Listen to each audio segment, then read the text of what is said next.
Boa noite a todos os irmãos do Centro Espírita Caminhando para Jesus, aos internautas que nos assistem. Sejam todos bem-vindos para mais uma noite de estudos da Doutrina Consoladora.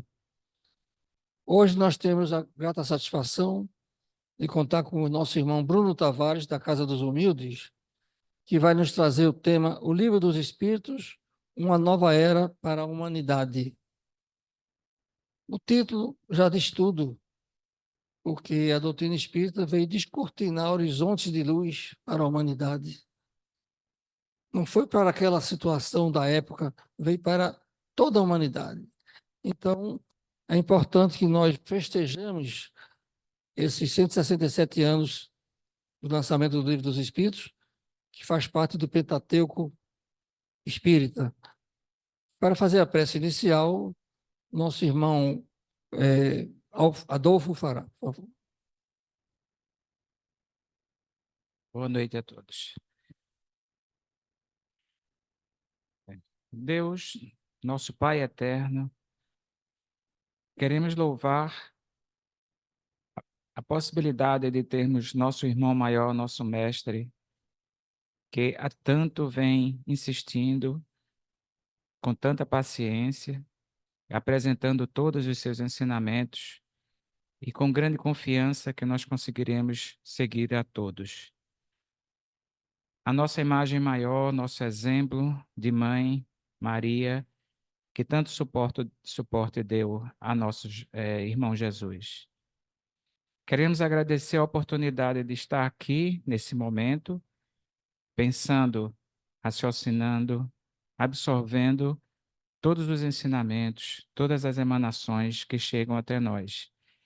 E pedir encarecidamente que possamos dar uma pausa em nossa mente atribulada, em nossos problemas, nas dificuldades do dia a dia, e reservar esse momento para ouvir, meditar, entender todas as mensagens que vão chegar até nós, tanto através dos irmãos que aqui se dispõem a transmitir essas mensagens, como através de nossos irmãos e da espiritualidade divina que nos acompanha e que vai estar nesse momento, junto com nossos guias espirituais, fazendo todo o esforço, fazendo todo o empenho para que possamos absorver da melhor forma possível o que vai ser aqui exposto e, principalmente, fazer com que essas mensagens fiquem gravadas em nossa mente e que possamos revivê-las e em cada momento em que se vai fazer necessário, porque elas são o guia, são a luz que vão nos ajudar a resolver nossos problemas, a caminhar em direção a Jesus, que é a meta maior de nossa casa. Assim seja. Passo de volta. Assim seja. E agora, então, passamos a palavra ao nosso irmão Bruno Tavares, para que nos traga a sua mensagem. Muita paz.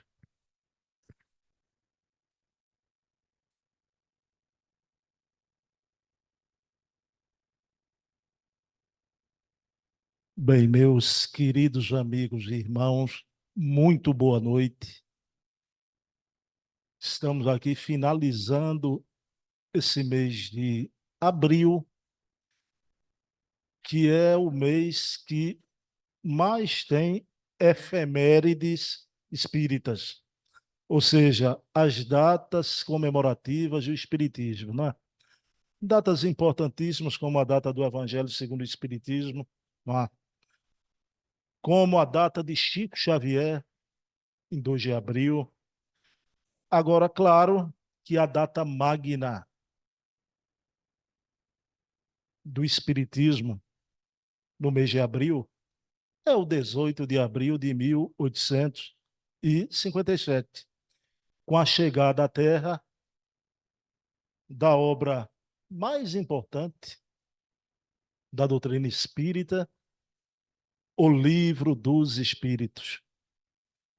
Essa obra de luz, esse livro que é formativo, informativo e transformativo.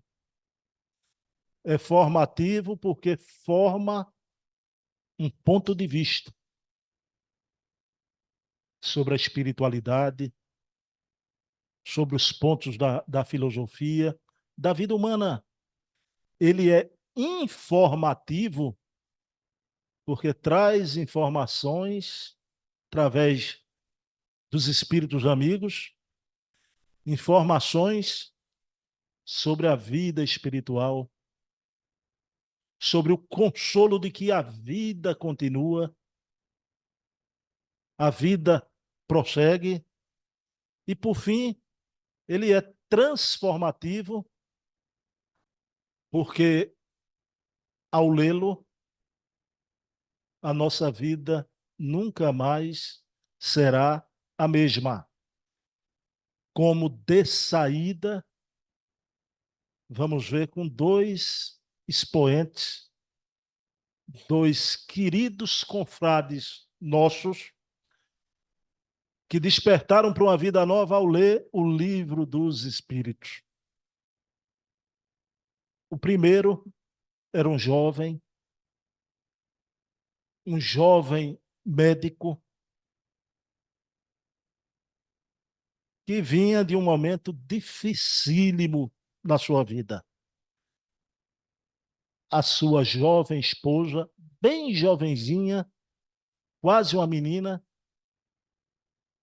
havia desencarnado num de repente e deixado esse médico com 2 filhinhos para criar.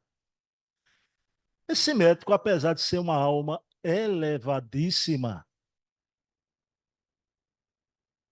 ele era um ser humano como qualquer um de nós.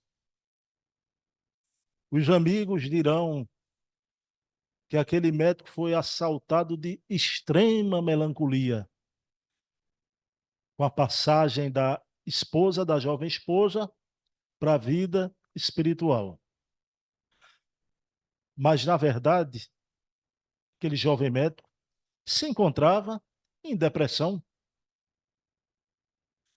porque não é brincadeira um espírito afeito às coisas do lar, que tem o seu lar como um reduto, o ambiente morno, acolhedor do lar, de uma jovem, bela e carinhosa esposa, com seus filhinhos, de repente tem a vida transformada completamente. Mas um dia, um amigo sirineu, que todos nós temos amigos na vida, não é? O amigo que não abandona amigo no meio do caminho, ele saindo de seu consultório para pegar um bonde, porque esse jovem viveu numa época recuada aqui na nossa nacionalidade no Brasil. E indo pegar o bonde, um amigo também médico, vendo cada vez mais a tristeza, o abatimento daquele jovem antes tão positivo, tão alegre, tão feliz, entrega a ele, na sua mão, o Livro dos Espíritos. O jovem médico recebe daquele livro, olha o título da obra e do autor, e seu amigo pergunta: você conhece a obra? Já ouvi falar no autor, o francês Allan Kardec, o fundador dessa nova doutrina. E como que não custa nada, se não fizer bem, mal não faz, ele sentado no bondinho, começa a folhear, a ler o Livro dos Espíritos. E ali mesmo, antes de descer na parada, antes de adentrar a sua casa, ali sentado no bondinho, ele despertou uma coisa como: meu Deus do céu, eu já li esse livro. Tenho uma impressão, como tudo aqui me é familiar. Como se eu já tivesse lido essa obra. E chega em casa e não se contém, continua a leitura, adentrando a madrugada adentro. Ele ficou tão encantado, mas tão encantado, que ele morava no Rio de Janeiro e vai pedir a esse seu amigo, também jovem médico, que levasse ele para conhecer os grupos espíritas, que eram poucos. No Rio de Janeiro, os mais conhecidos eram dois. E o amigo dele ficou muito feliz e disse: levarei você. E naquela mesma semana ele foi conhecer esses irmãos dessa nova doutrina, a novel doutrina, a doutrina espírita, não é? E a partir dali, nunca mais a vida desse jovem será a mesma. Ele vai se dedicar com tanto ardor, tanto idealismo ao ideal espírita, que ele mais tarde vai ser reconhecido no movimento espírita brasileiro como o Kardec brasileiro. Aquele jovem médico que despertou e renasceu para a vida, se chamava Adolfo Bezerra de Menezes. O parente do nosso Adolfo aqui, né? Adolfo Bezerra de Menezes, eu disse até brincando Adolfo, que eu tenho a impressão que o nome deve vir dele. Ele me disse que até o avô dele, né, Adolfo, também era Adolfo. Ah.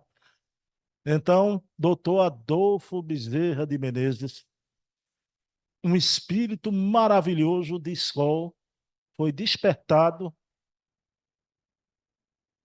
para uma nova vida, para uma nova espiritualidade, através dessa obra. Ah. Veja a importância dessa obra. E para ele foi formativa, informativa e transformativa por completo. Mas outro jovem, veja bem, rapaz, Allan Kardec não é brincadeira. Allan Kardec lança a obra na França e a sua obra vai despertando os seus maiores amigos no tempo e no espaço. O Kardec brasileiro, Dr. Bezerra de Menezes, também conhecido aqui no Brasil como médico dos pobres. Ah. O outro jovem era um jovem que estava insatisfeito com o catolicismo. Não trazia as respostas, não é, para esse ser enigma que somos nós. Porque a dor, o sofrimento, porque uns nascem com tanto, outros com tão pouco. As enfermidades desde nascença, de onde vem tanta dor. E há um momento decisivo na sua vida que ele vai deixar o catolicismo. E buscando, ele vai começar a ler Dona Helena Blavatsky, a dama da teosofia. Pessoal, quem é quando jovem não leu teosofia? O senhor já leu teosofia, seu Luiz? Já leu alguma coisa de teosofia, não? Então, pessoal, quando jovem lê outras doutrinas, né, que hoje o pessoal chama de esoterismo, né? Então, Dona Helena Blavatsky era a primeira dama da teosofia. E esse jovem se tornou teosofista. E ele vai ser tão grato a Dona Helena Blavatsky que mesmo depois, já espírita, ele vai colocar o nome da sua primeira filhinha de Helena. Então, ele vai assistir um dia, a convite de um amigo, não é? A primeira reunião espírita. Por quê? Porque esse amigo seu, Dadício Oliveira, vendo aquele jovem que com pouca idade já era poeta, uma inteligência diferenciada, não estava passando como jovem médico por um momento de dor, estava num momento de dúvida, porque é uma obra que consola, mas é uma obra também que alimenta, traz respostas. Ele não passava pela dor, ele passava pela dúvida. E seu amigo Dadício Oliveira presenteia com o livro dos Espíritos. Ele vai para aquela primeira reunião e é uma coisa impressionante. Que ali na reunião, apesar de ser um jovem poeta, inteligentíssimo, brilhante, parece que esse jovem, seu Luiz, ele não estava só prestando atenção à reunião. Ele estava com um olho no padre e outro na missa, não é? Porque ele reparou ali na plateia uma jovem muito distinta, muito nobre. A jovem fez alguma pergunta durante a reunião, chamou a atenção, muito inteligente, e ele ali sai para conversar com aquela jovem. Boa noite, como é seu nome? Ela, meu nome é Virgínia, como é o seu? E começam ali, se veem pela primeira vez. Dias depois, se veem pela segunda vez numa estação de trem. Ela ia com a família para o interior. E ele ia para a cidade dele. Então ele não teve dúvida. A moça entrou no trem com o pai e com a mãe. Quando ela viu, o nosso jovem entra dentro do trem. E diz ela, Virgínia, não é possível. Nós nos encontramos e já nos separamos. E ali começa a conversar. E quando ele faz um pedido a ela ali, pessoal, nunca tinham se visto antes, a não ser poucos minutos na palestra. Não é? Ele olha para ela e diz, Virgínia, vamos nos casar? Ela disse, você é louco? Estamos nos vendo pela segunda vez. Dali a 6 meses, se casaram. Sua filhinha Helena, ele vai dar o nome em homenagem a Helena Blavatsky. Vai ter outros filhos, né? Um filho homem, vai ter outra filha, Heloísa. E esse jovem vai começar a fazer palestra. Porque, mesmo com pouco tempo de doutrina, ele era tão ajuizado e as suas participações revelavam ele lendo muito, ganhou uma oportunidade. E ali na frente tinha velhos lidadores já. Não é como. Eu me lembro de seu Jomar. Seu Jomar dirigia a reunião aqui. Fernando, o pessoal perguntava: Bruno, você não fica chateado com o seu Jomar, não? Eu não. Ele fazia com todo mundo, né? O orador falava, falava, falava, falava. Mas é uma hora de reunião, sempre falta alguma coisa, né? Quando voltava para seu Jomar, ele pegava e ia completar a palestra. Seu Luiz, por favor, não precisa fazer isso, não, viu? Hoje não. Aí ele completava a palestra, né? Agora completava com a categoria, com a educação, com a. Calixto e Fernando Veloso dizia que ele esquecia o microfone. O problema era isso, né? Às vezes ele esquecia o microfone. O pessoal então sentou ali para ouvir Herculano lá, um cidadão Leão Pita, daqueles espíritas, e outro que era turco. E o Herculano vinha da teosofia. E por mais idealismo que tivesse, começava a falar, eu já falei no nome do jovem, era para eu falar no final. Já falei. Aquele jovem começou a falar de teosofia. Quando terminou a palestra, todo mundo gostou, mas aqueles senhores com o senho franzido se aproximam daquele jovem e diz: meu filho, você fala muito bem, muito bonito, mas a partir de hoje não me esqueça. Numa palestra espírita, fale sempre de Kardec. Kardec é a nossa base. Que ele citou pouco, quase não citou Kardec. Esse jovem que recebeu do amigo no momento de dúvida o livro dos Espíritos se chama José Herculano Pires. Se o primeiro jovem vai ser o Kardec brasileiro, o Herculano Pires vai ser o maior filósofo do espiritismo no Brasil. A ponto, ele vai se tornar amigo do Chico Xavier, a ponto de o Emmanuel, um espírito de uma elevação extraordinária, se referir assim ao Herculano. O professor José Herculano Pires é o metro que melhor mediu Kardec. Pessoal, vocês já pensaram um elogio da parte de um espírito como Emmanuel? O indivíduo recebeu um epíteto desse, o metro que melhor mediu Kardec, mas graças ao Livro dos Espíritos. Os nossos dois jovens, um carcomido pela dor, o outro pela dúvida. O Livro dos Espíritos curou a dor e a dúvida. É um livro que vem para o intelecto e aquece o coração. Então, é esse livro que no mês de abril é sua efeméride, é a certidão de nascimento da nossa doutrina.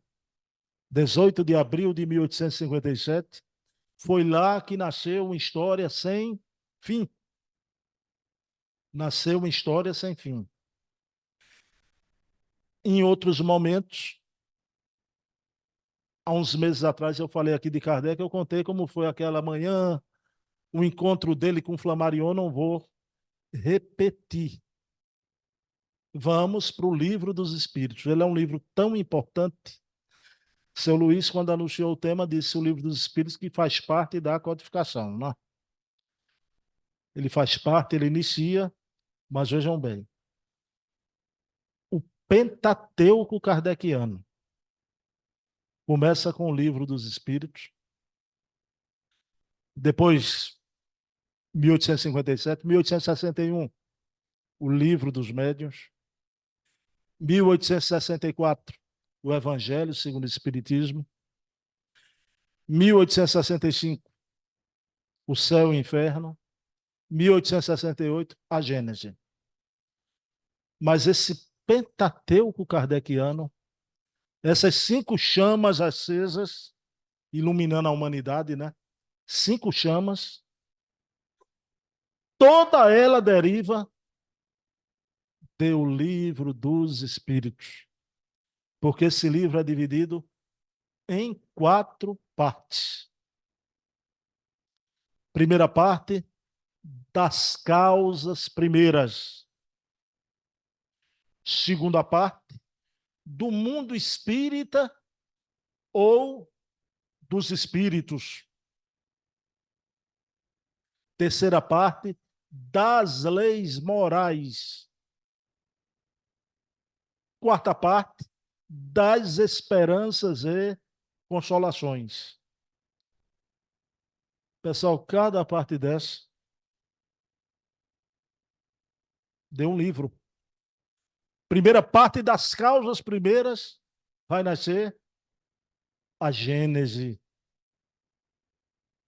Segundo livro, do mundo espírito ou dos espíritos, vai nascer o Livro dos Médiuns. Terceira parte, das leis morais, vai nascer o Evangelho segundo o Espiritismo. E a quarta parte, das esperanças e consolações, vai nascer, vai derivar o céu e o inferno. Então, o Pentateuco. Agora, o Pai é o Livro dos Espíritos, de onde derivam todas as outras obras. É o livro base da nossa doutrina. É o livro mais importante. Por isso que hoje eu brinquei de manhã com um rapaz que faz a divulgação, que eu faço muito isso. Eu faço as coisas nas pressas, às vezes esqueço, né? Aí o rapaz que preparou o pochezinho botou Livro dos Espíritos. Corrige aí que é o Livro dos Espíritos. A gente não pode errar no nome do livro. Não podemos, já. O Livro dos Espíritos. Ah. Pessoal, então vamos lá. Kardec lança essa obra, primeiro com 501 perguntas. Olha lá. Pessoal, com sua equipe de médiuns, mas o que é que aprendemos hoje? Nada melhor do que o tempo para a gente conhecer melhor uma grande verdade. Ah.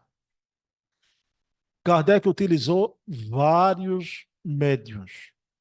Mas o que é que acontece? Para a gente conhecer bem o Livro dos Espíritos, a gente precisa saber um pouquinho da sua feitura. O Livro dos Espíritos teve o concurso de médiuns como as irmãs Budan, Celina Jafé, Amélie Collignon, Senhora Costel, Madame Roger, vários médicos, Camille Flammarion. Agora, Kardec lança a primeira obra para experimentar a aceitação do público, ela vem com 501 perguntas, né? No segundo momento, ele vai revisar o Livro dos Espíritos e o Livro dos Médiuns na casa do senhor Rustam. Cuidado com a palavrinha, não é Rusteng, é Rustam, porque há outro Rusteng que é complicado, tem até uma obra complicada, não é? Então, na casa do senhor Rustam, que era o magnetizador, a médium principal que vai fazer a revisão do Livro dos Espíritos é Senhora Jafé. Vejam bem. Médium principal. E ali Kardec vai trazendo, refazendo por completo o Livro dos Espíritos. Meus queridos amigos e irmãos, inclusive eu falei em seu Jomar me presenteou com essa obra, eu já disse isso aqui, o Livro dos Espíritos e a sua tradição filosófica e lendária. Veja bem, foi um pesquisador que fez esse livro, mas o título dele é significativo. O Livro dos Espíritos e sua tradição filosófica e lendária. O movimento espírita assumiu aquele livro como verdade absoluta em tudo. Então, hoje sabemos, graças aos documentos de Kardec, que vieram de Paris, comprado por grandes pesquisadores como Adair Ribeiro. E Adair Ribeiro vai se debruçar sobre esses documentos com outros pesquisadores, Carlos Sete Bastos, Luciana Farias, Charles Kemp, que é um francês. Então, esse pessoal foi debulhar esse documento, né? E Kardec deixou todas as informações. Pessoal, só um aperitivo para vocês. Essa médium que fez a revisão do Livro dos Espíritos, senhorita Jafé, o Canuto Abreu tinha colocado nessa obra Tradição Lendária, que o nome dela era Ruth Celina Jafé. Meus queridos irmãos, jamais foi Ruth, não existia esse nome em lugar nenhum. Ruth Celina Jafé. E também não era Jafé, não tinha sobrenome Jafé. Pessoal, a pesquisa é maravilhosa porque é de metadados. Não é o dado, é além dos dados. Foram atrás de cartório, de repartições, conseguiram atestado de óbito, certidão de nascimento. O nome da moça era Celina Bequet, a médium que fez a revisão do Livro dos Espíritos. Celina Bequet. Nem Ruth, nem Jafé. Mas havia uma história de Jafé. Né? O senhor Rustam, onde na casa dele foi feita a revisão, com Kardec ali, ele dizia para o pessoal que tinha informação dos espíritos que ele teria sido um dos filhos de Noé. Aí ele dizia a Celine Bequet, você também foi uma filha, né? E ela disse, bom, se eu fui filha, ele teve um filho Jafé. Eu sou Jafé. E daí originou isso, o nome Jafé. Mas, veja como é que acontecem as coisas, né? Então, Ruth jamais houve. E outra coisa, quando ela conhece Allan Kardec, ela tinha 35 anos de idade. Uma mulher feita, balzaquiana, pelo amor de Deus, não era mocinha de 20 anos. Nem as irmãs Boudin, Caroline e Julie, eram criancinhas. Eram mulheres também de 28, 32 anos. Já. Então, vejam, com a contribuição dessas médiuns, nasce o Livro dos Espíritos, que começa pelas causas primeiras, né? Da formação dos mundos, que vai derivar a Gênese. A Gênese, que é essa obra maravilhosa, né? Das predições e dos milagres, segundo o Espiritismo. A Gênese explica os milagres de Jesus. Kardec coloca logo o primeiro capítulo das causas primeiras. Primeira pergunta: que é Deus?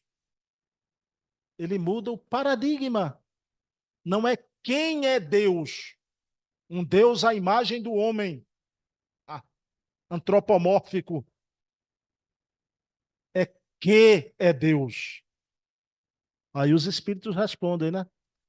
Inteligência suprema do universo, causa primária de todas as coisas. E aí começa a primeira pergunta logo, que é Deus? E Kardec depois, essa primeira parte do Livro dos Espíritos é tão importante que ela vai derivar a obra Gênese. Outra coisa das pesquisas modernas.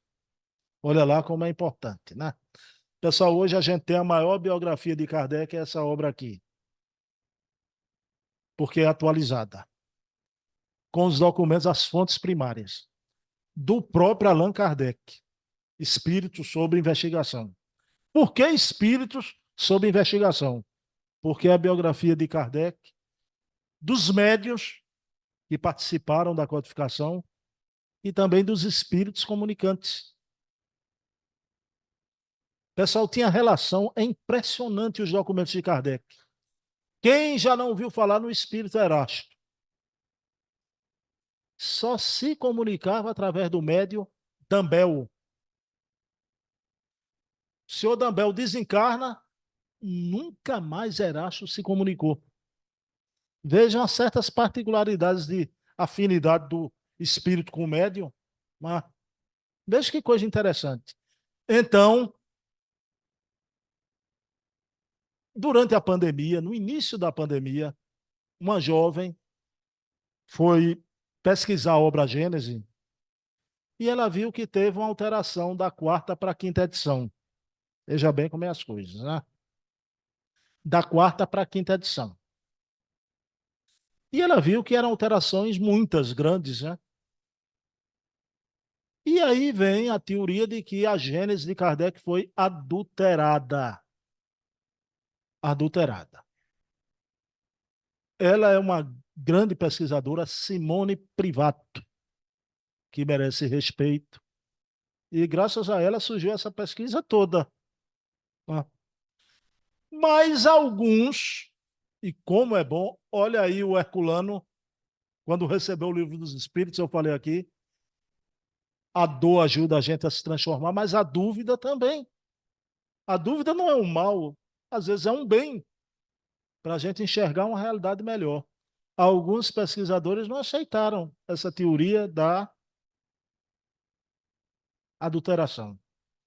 Então, compraram para esses documentos, foi muito dinheiro, que foi trazido da França por um desses pesquisadores, tem as possibilidades E nesses documentos, o próprio Kardec mandou uma carta para um livreiro alemão afirmando que sim, ele fez as modificações. Só que faltava uma obra para acabar com essa teoria da adulteração. E essa obra foi achada na Suíça, na Universidade de Neuchâtel, através desse pesquisador aqui, o autor da obra, Carlos Sete Bastos, a Gênese de 1869. Com Kardec vivo. A Gênese com todas aquelas alterações. Então, vejam bem. Antes de março de 69, Kardec realmente fez a atualização. Conclusão, não houve adulteração. Então, veja a importância das pesquisas. A gente vai ver um filme daquele muito lindo, aquelas menininhas, criancinhas psicografando, mas não é realidade. Certidão de nascimento, tinham 28 e 32 anos de idade. Eu sei que tira a coisa lúdica, não é? A coisa mítica do início da codificação, as criancinhas recebendo mensagens, né? Mas já aqui no Brasil, conheço muito dirigente de casa espírita que botava adolescente em reunião mediúnica. Não, porque Kardec usava as moças, as jovens, né? Kardec jamais fez isso. Então, há que repensar. Porque tem muita gente que diz, que importância tem isso saber? Idade de médio, de uma média ou de outra. Olha lá, isso influenciou o nosso modo de fazer e viver a doutrina no Brasil. Os dirigentes mediúnicos. Então, vejam bem.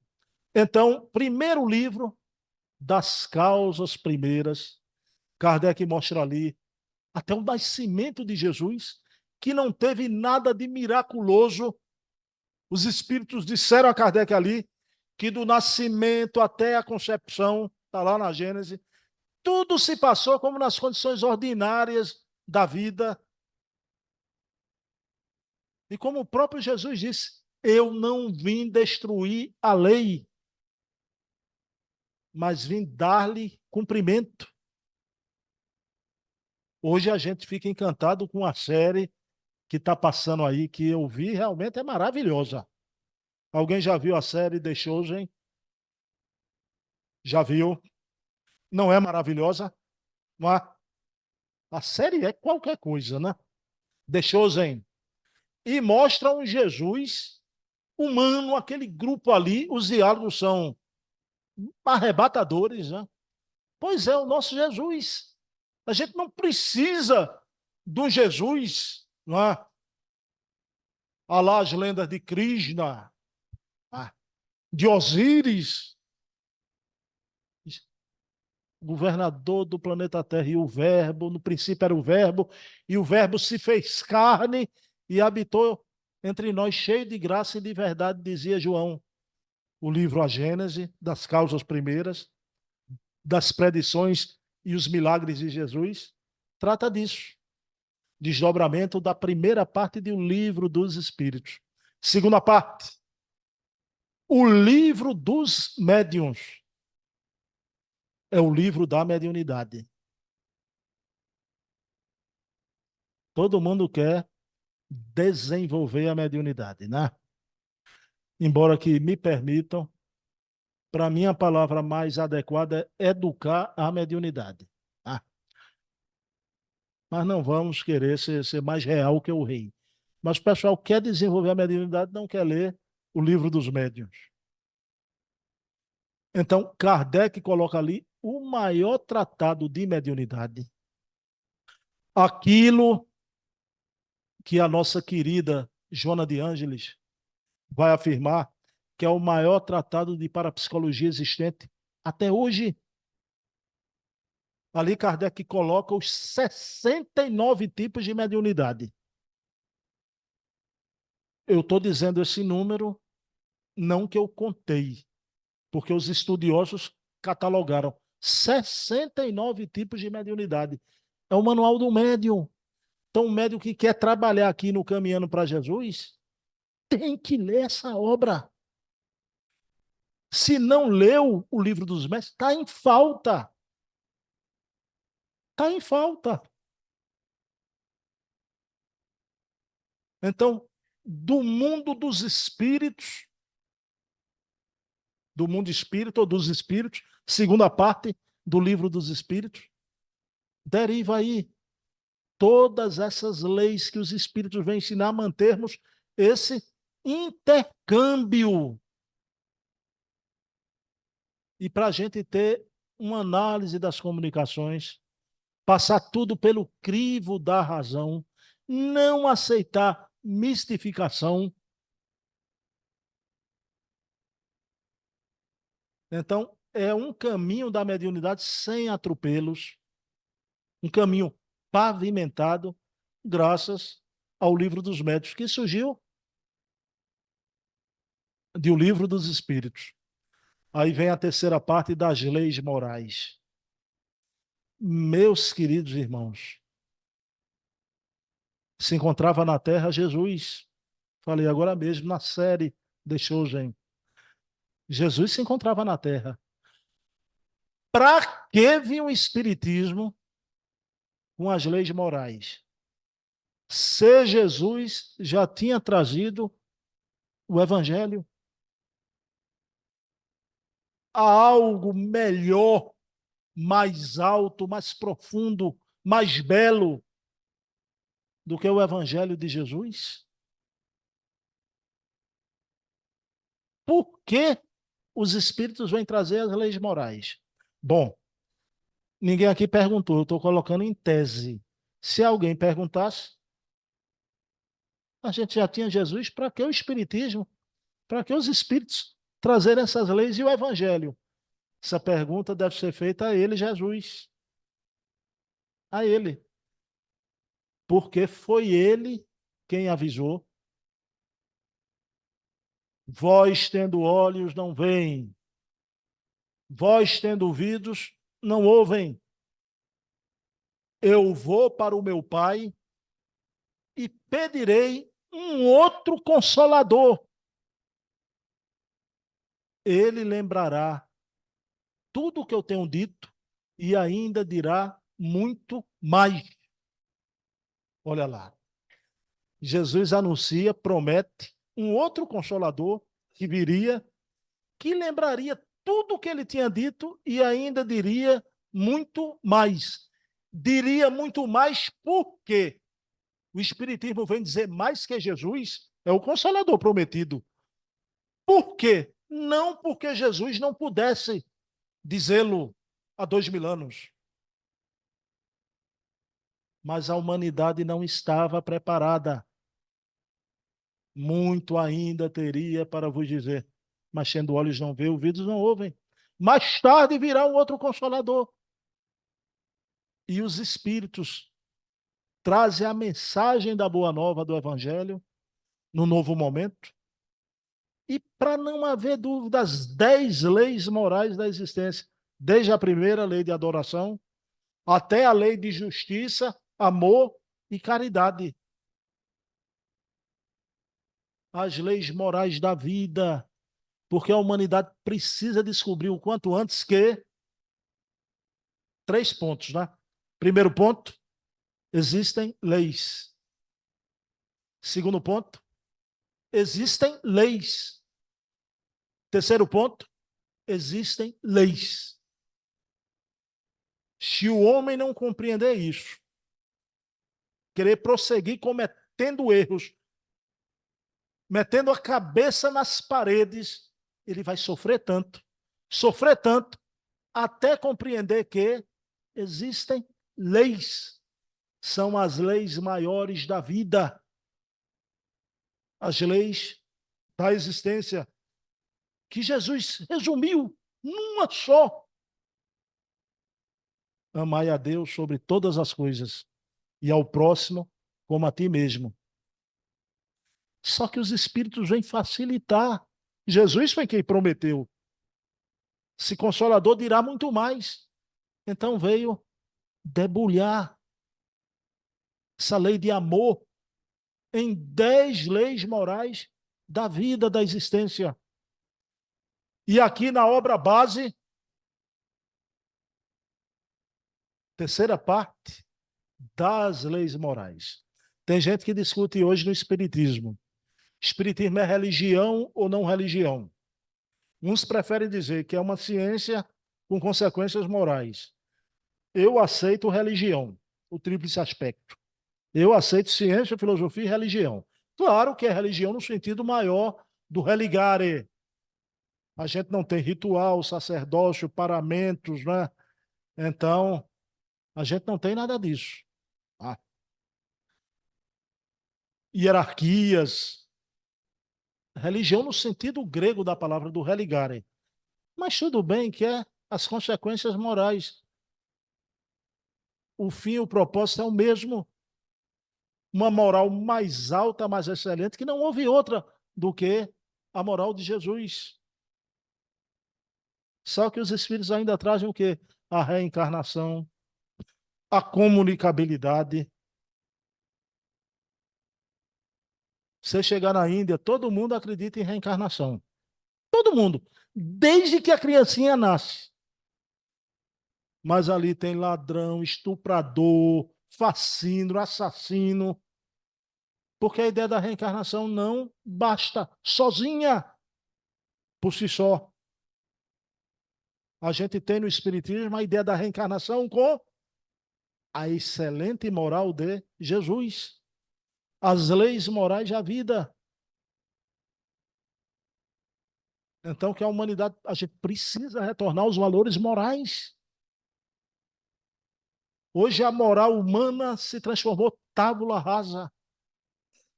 Ninguém tem valor, porque a cultura odierna depende da verdade de quem diz e daquilo que se acredita. Mas existe a moral essencial da vida, a lei de amor. O aborto sempre será crime, porque é um atentado à vida. O suicídio é um erro, um tremendo erro. A eutanásia é um crime. Pena de morte, de forma alguma. O Espiritismo desagrada um lado e outro, né? Porque o Espiritismo diz um não para o aborto, mas diz um não para a pena de morte. Lugar de criminoso é na cadeia. E lugar do bebê é na barriga da mãe para nascer e ser feliz. Então a sociedade que vai perdendo os valores. Hoje a gente vive nessa cultura woke,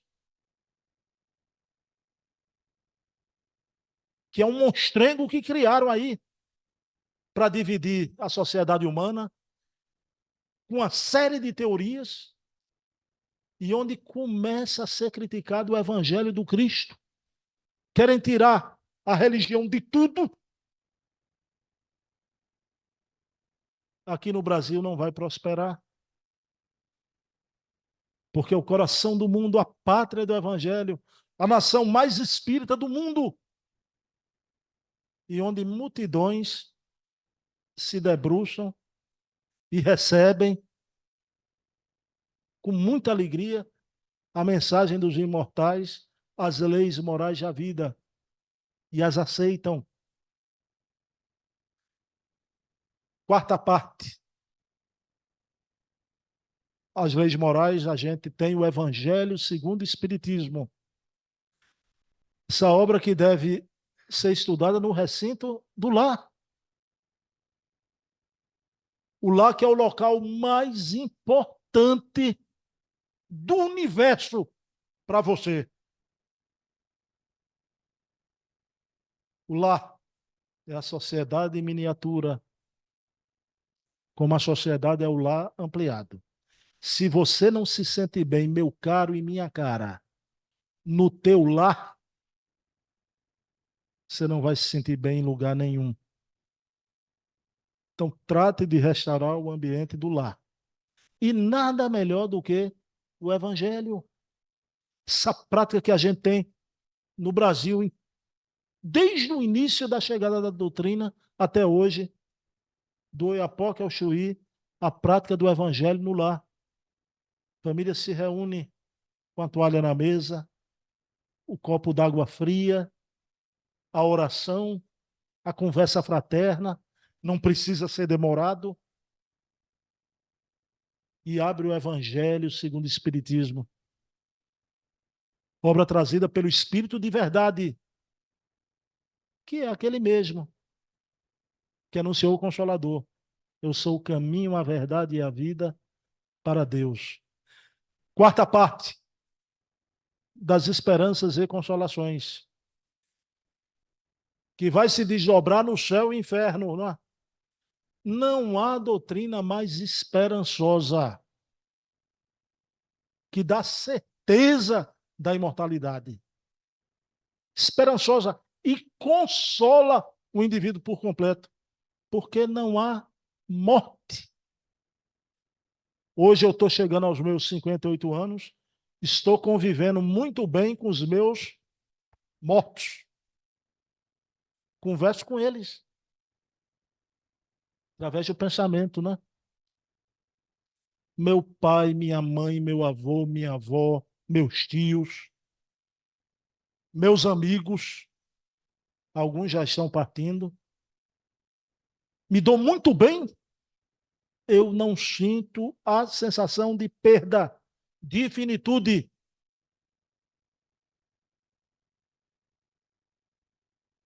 E quando eu deixar isso aqui, vou sentir saudade de quem ficou, mas uma alegria de muita gente mais do lado de lá, que me espera e te espera também. Né? Então a obra O Céu e o Inferno agora. Os Espíritos vêm falar nas esperanças e consolações, mostrando que a gente tem que fazer a nossa dieta espiritual. A gente não pode entrar lá de qualquer jeito, desarvoradamente, sem o devido preparo, violentando a nossa consciência, a consciência dos outros. Oxalá que a gente parta aqui da terra em paz. Então procura a paz enquanto é tempo. A reconciliação com os adversários, às vezes até com um ente querido. Reconcilia-te com teu adversário enquanto estás com ele a caminho, dizia o maior sábio da humanidade, enquanto estamos a caminho. Na hora é essa, para que depois ele não te entregue ao juiz. O juiz é a nossa consciência. Então, desencarnar é maravilhoso, né? Se prepara o que a doutrina ajuda. Agora, para o justo, para espíritos muito atrasados, muito presos à matéria, é uma dificuldade. Tanto a disjunção carnal, saída do corpo, como os tempos que vai viver no mundo espiritual. Né? Todos nós aqui somos pessoas comuns.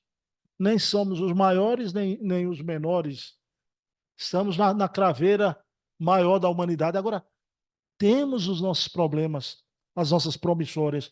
Vamos saudá-las logo. Não perca tempo nesse momento de transição planetária. Esse livro é um farol iluminando uma nova era que vai vir ali na frente. E ele que é o pai das 5 chamas acesas, né? Iluminando a humanidade.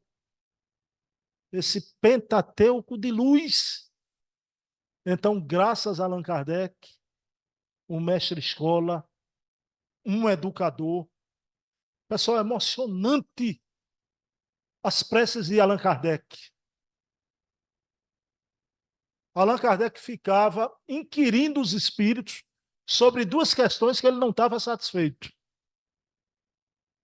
questão dos animais, vejam bem, e a questão dos mundos. E uma noite, pessoal, Kardec escreveu algumas preces. E ele ora a Deus pedindo para que Deus restitua a sua calma. Meu Deus, a gente pensava o quê de Allan Kardec, né? Um ser sublimado, não é? Sem as nossas cogitações tão comuns a nós. Kardec orando, pedindo para que Deus restituísse a calma que ele havia perdido, que ele estava numa sofreguidão, querendo chegar à solução de certos problemas. Não é? Então é esse homem, esse grande educador, um espírito de escola, mas aqui na Terra foi um homem de bem, que com seu trabalho nos legou essa doutrina de luz, dos espíritos amigos, que são tão valiosos, aquele jovem médico no bondinho, que vai se transformar no Kardec brasileiro, aquele outro jovem que subiu no trem para casar com a jovem, que vai se transformar no metro que melhor mediu Kardec, são tão valiosos aos olhos de Deus como você, como eu, como você. Aos olhos de Deus temos o mesmo valor. Então, que tal empregar a vida para uma finalidade maior? A gente cultuar o bem, o belo, o nobre, a moral do Cristo. Porque estamos aqui de passagem, não é? Somos imortais. Estamos aqui amanhã, não estamos mais. Todos nós vamos partir. Semana andei meditando. Frequentou a Casa dos Humildes, ele era daqui de Pernambuco, embora estava morando no Rio de Janeiro, né? Era espírita e de família espírita. Pouca gente sabe disso, né? Jogador de vôlei, Pampa. Pampa está com câncer, entubado no Rio de Janeiro. Né? Um atleta. Era espírita desde a seleção medalha de ouro. Na primeira seleção lá, que era Pampa, Tandy, Marcelo Negrão, Maurício. Seleção maravilhosa, né? E Tandy, um atleta. Você olhava para Tandy, naquele momento, o momento que todos nós vamos enfrentar, da porta estreita. Só passa um. Família ajuda, ajuda. Família ali está dando a mão naquele momento. Os amigos ajudam, ajudam com as orações. Mas a porta estreita só passa um momento do mar alto, como diz Emmanuel. Aquele momento que a gente vai partir para outra aduana. E vamos deixar esse mundo de ilusões, onde damos valor a tanta coisa que não tem valor. Hoje se discute aí o Brasil inteiro. Quem tem razão? Davi ou Mane do Rego? O senhor sabe quem são essas pessoas, seu Luiz? Nem queira saber. Ah. Davi ou Mane do Rego? Ah. Pessoal, pelo amor de Deus, já. O objetivo da vida, o fanal da vida é outro. Ah. Então que a gente foque nas coisas que valem a pena viver, para as quais vale a pena viver, que são as coisas espirituais, desde já, que a traça não rói, o ladrão não rouba e a ferrugem não consome. Porque já já vamos viver esse momento que o jovem atleta, hoje não tão jovem, medalha de ouro, mas eu tenho impressão, eu conheci ele pessoalmente, que ele será um medalhista também na vida espiritual vai desencarnar em paz. Né?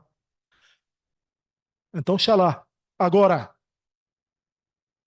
o livro dos Espíritos anuncia essa nova era, que é o mundo renovado, que voltaremos amanhã nessa nova fase da Terra. Uma humanidade mais feliz, mais unida, caminhando para o progresso e a evolução sem fim. Ok? Pessoal, viva o livro dos Espíritos. Tá? Viva Jesus, muita paz.